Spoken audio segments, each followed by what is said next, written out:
नमस्ते, मैं सूरज आपके अपने इस YouTube चैनल में आपका हार्दिक अभिनंदन करता हूं। आज की वीडियो में हम जानेंगे महर्षि वाल्मीकि रामायण में इक्ष्वाकु वंश का वर्णन और जनक वंश का वर्णन। तो आइए शुरू करते हैं। बालकांड सर्ग 29।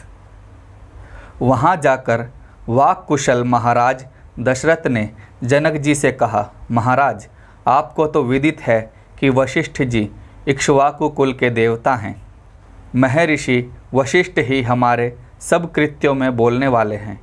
अतः महर्षि विश्वामित्र और अन्य ऋषियों के परामर्श से ये ही हमारी वंश परंपरा का वर्णन करेंगे। जब दशरथ ऐसा कहकर चुप हुए तो महर्षि वशिष्ठ पुरोहित सहित जनक से कहने लगे, मनु प्रथम प्रजापति थे। मनु से इक्ष्वाकु उत्पन्न हुआ, जो अयोध्या का प्रथम राजा था। इक्ष्वाकु के पुत्र श्रीमान कुक्षी और कुक्षी के विकुक्षी नामक पुत्र उत्पन्न हुआ। विकुक्षी के पुत्र बाण थे, जो अत्यंत तेजस्वी और प्रतापी थे। बाण के महातेजस्वी और महायशस्वी अनरणय हुए। अनरणय का पुत्र पृथु और पृथु का पुत्र त्रिशंकु हुआ। त्रिशंकु के धुंधुमार नामक महायशस्वी पुत्र हुआ। धुंधुमार के पुत्र तेजस्वी एवं महारथी युवनाश्व थे। युवनाश्व के पृथ्वीपति मानधाता हुए। मानधाता का पुत्र सुसंधि हुआ। सुसंधि के ध्रुवसंधि और प्रसेनजित दो पुत्र हुए। ध्रुवसंधि के पुत्र यशस्वी भरत और भरत के महातेजस्वी असित उत्पन्न हुए। है तालजंघ और शिशुबिंदु ये तीनों शूरवीर पड़ोसी राजा असित के शत्रु हो गए। उन्होंने असित को युद्ध में हराकर राज्य से बाहर निकाल दिया। तब राजा असित अपनी दोनों पत्नियों सहित हिमालय पर चले गए। निर्बल असित वहाँ जाकर मर गए। उस समय उनकी दोनों स्त्रियां गर्भवती थीं, ऐसा सुना गया है। सौत के गर्भ को नष्ट करने के लिए एक ने विष दे दिया। विष सहित पुत्र उत्पन्न होने के कारण उसका नाम सगर हुआ। सगर के असमंज, असमंज के अंशुमान, अंशुमान के दिलीप और दिलीप के भगीरथ उत्पन्न हुए। भगीरथ के ककुस्थ और ककुस्थ के रघु हुए। रघु का पुत्र महातेजस्वी परवृद्ध राक्षस के तुल्य हुआ। पीछे यह कलमाशपाद भी कहलाया। कलमाशपाद का पुत्र शंखन, शंखन के सुदर्शन और सुदर्शन के अग्निवर्ण उत्पन्न हुए।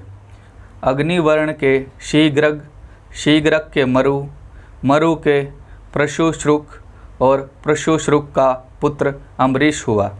अम्बरीश का पुत्र सत्यपराक्रमी नहुष हुआ। नहुष के ययाति और ययाति के नाभाग उत्पन्न हुए। नाभाग के पुत्र अज और अज के पुत्र महाराज दशरथ। दशरथ के पुत्र ये दोनों भाई राम लक्ष्मण हैं। हे नरश्रेष्ठ, आदि से ही विशुद्ध वंश वाले धर्मिष्ठ, सत्यवादी और इक्ष्वाकु कुल उत्पन्न राम लक्ष्मण के लिए मैं आपकी पुत्रियां मांगता हूँ। अनुरूप वरों को अनुरूप कन्या आपको देना उचित ही है। जनक वंश वर्णन। वशिष्ठ जी के ऐसा कहने पर जनक जी हाथ जोड़ उनसे कहने लगे, हे महर्षि, आपका मंगल हो। अब मेरे कुल की परंपरा सुनिए। हे मुनि श्रेष्ठ, कन्यादान के समय कुलीन को अपने कुल का वर्णन करना चाहिए। अतः आप सुनिए। अपने शुभ कर्मों द्वारा तीनों लोकों में प्रसिद्ध धर्मात्मा, सत्यवादी तथा वीरों में उत्तम निमि नाम का एक राजा था। निमि के मिथि नामक पुत्र हुआ। मिथि के जनक हुए। इसी जनक राजा के नाम पर हमारे कुल के सब राजा जनक कहलाते हैं।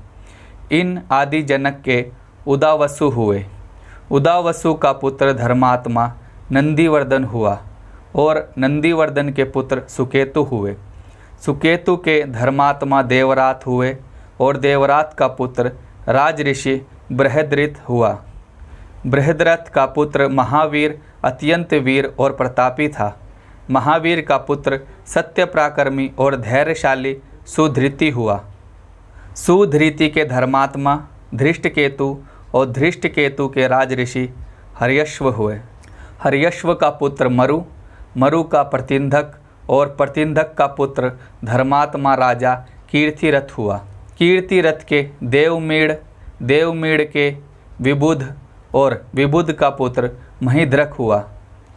महिद्रक के महाबली कीर्तिरात हुए और कीर्तिरात के राजऋषि महारोमा हुए। महारोमा का पुत्र धर्मात्मा स्वर्णरोमा हुआ और स्वर्णरोमा के राजऋषि हर्षरोमा हुए। धर्मात्मा हर्षरोमा के 2 पुत्र हुए, उनमें बड़ा मैं हूँ और दूसरा वीर कुशध्वज है। हे मुनिश्रेष्ठ, मैं प्रीतिपूर्वक 2 वधू आपको देता हूँ, सीता श्री राम के लिए और उर्मिला लक्ष्मण जी के लिए। आपका कल्याण हो। वीर शुल्का सीता को, जो देवकन्या के समान है, और दूसरी उर्मिला को मैं 3 बार कहकर देता हूँ, इसमें कोई संशय नहीं है। तो आज की वीडियो से हमने जाना इक्ष्वाकु वंश का वर्णन और जनक वंश का वर्णन। जो कोई भी रामायण, श्री राम, सीता जी को काल्पनिक कहते हैं, उनको यह वंशावली पढ़नी चाहिए। तो सनातन संस्कृति के सही इतिहास और शास्त्रों के सही अर्थों की जानकारी के लिए इस चैनल पर बने रहिए और इसका समर्थन कीजिए। जय श्री राम, वंदे मातरम, नमस्ते जी।